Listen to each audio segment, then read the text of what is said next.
Leadership is just not an issue for Tayvian Johnson. Among the statistical leaders in the Western Big Six, the same holds true in the classroom for Johnson.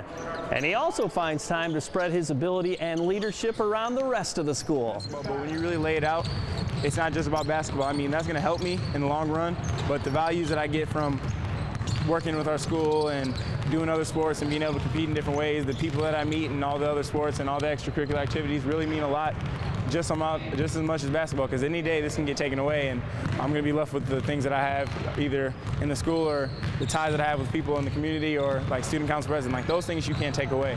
Basketball can get taken away. I can get hurt and be done with that, but I feel like I don't want to put all my chips in on something that I can get taken away from. So I've spread myself out evenly, make sure I do the best that I can do while managing my time with everything, and I feel like that's what makes me the best basketball player I can be, or person in general. So I think that's helped him, being a three-sport athlete.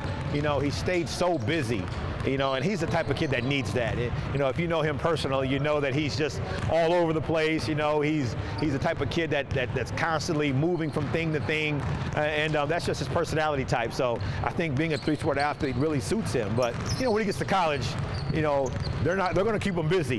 That's for sure. It just won't be in different activities. It's going to be just focusing on basketball.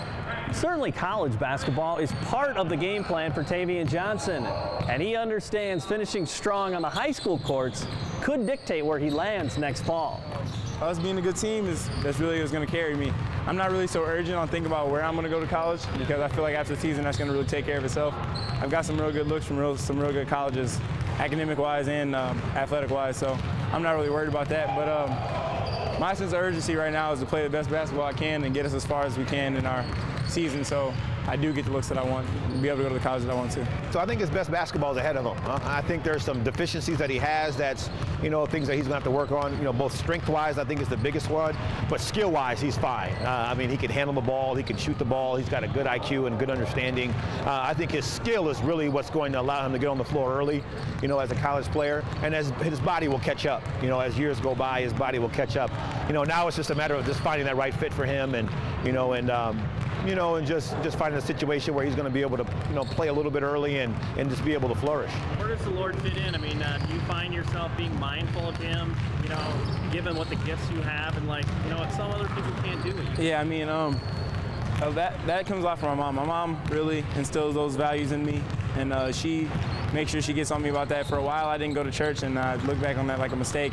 But I've gotten back to it a lot, and she keeps always reminding me that I am blessed in a lot of places, and I feel like the only person that really can give me those things is God, and I need to thank him for what I have, because at any day it can get taken from me.